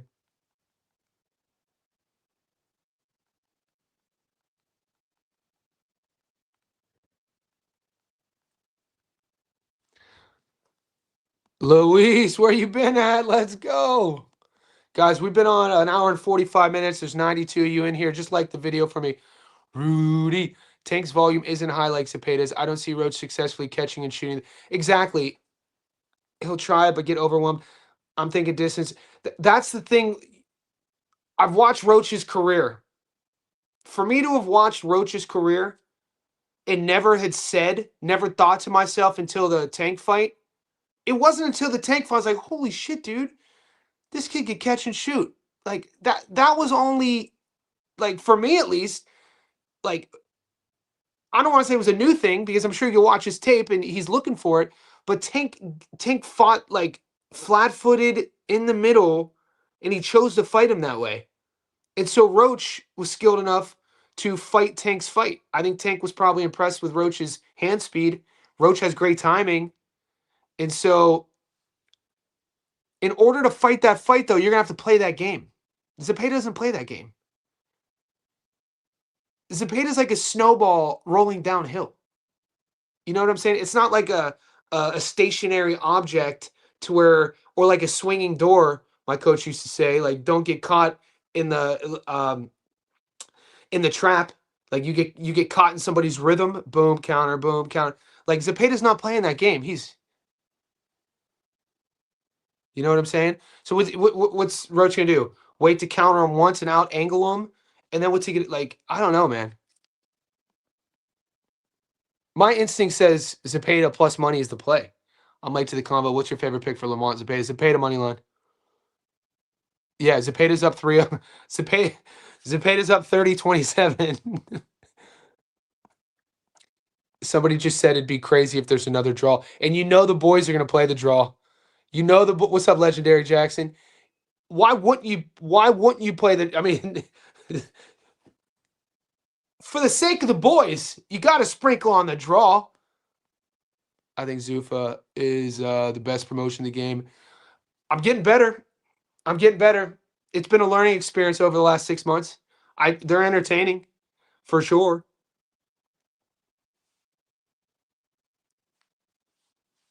I'm excited for the shows.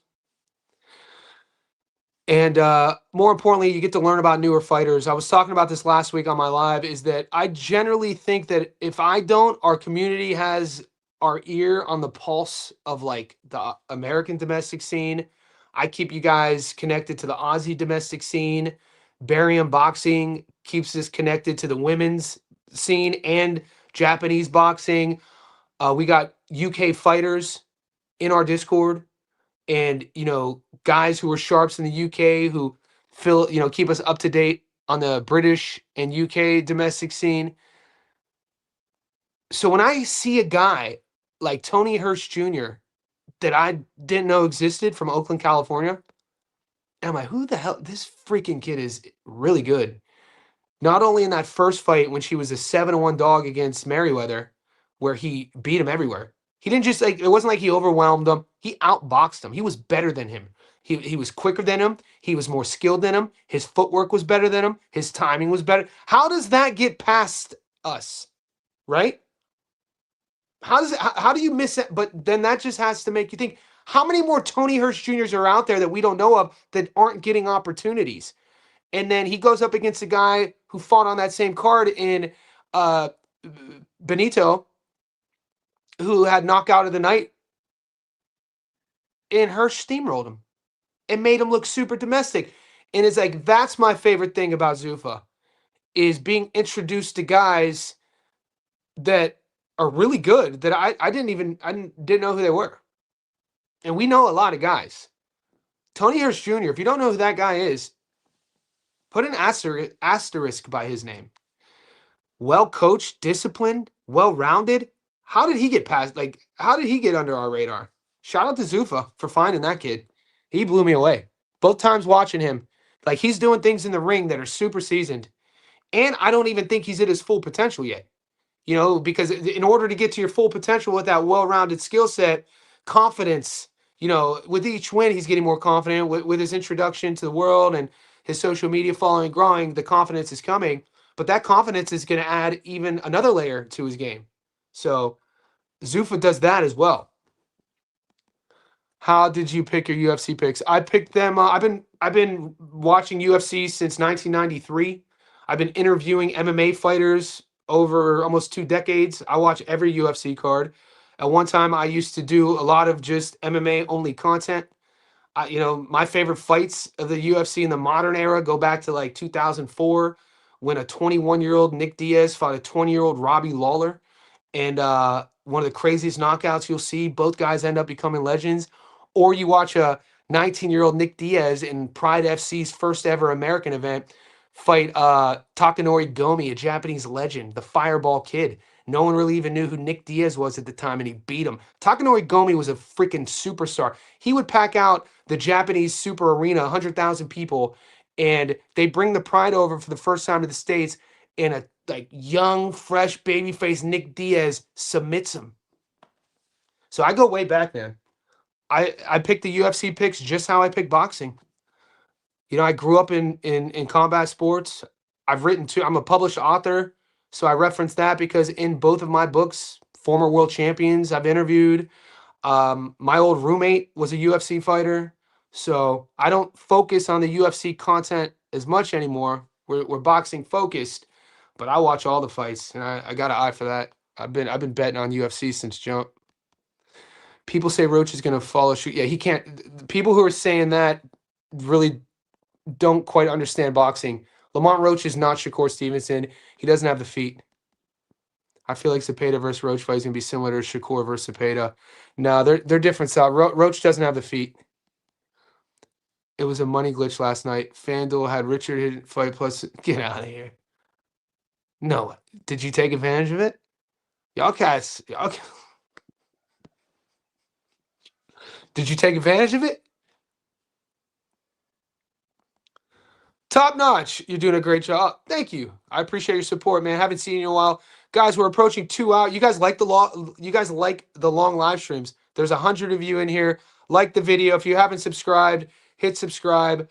Join the Discord. We got a lot of fights to talk about. We're still riffing. We're kind of, you guys should be doing your film study. A lot of the questions are on Zepeda Roach. Charles Conwell returns this weekend. The Golden Boy card has a lot of decent fights on it. Let me send a message. Can you train 4:30 today? I'll get back to you in a second. I'll get back. Fuck it. I'm gonna say yeah. Lock it in.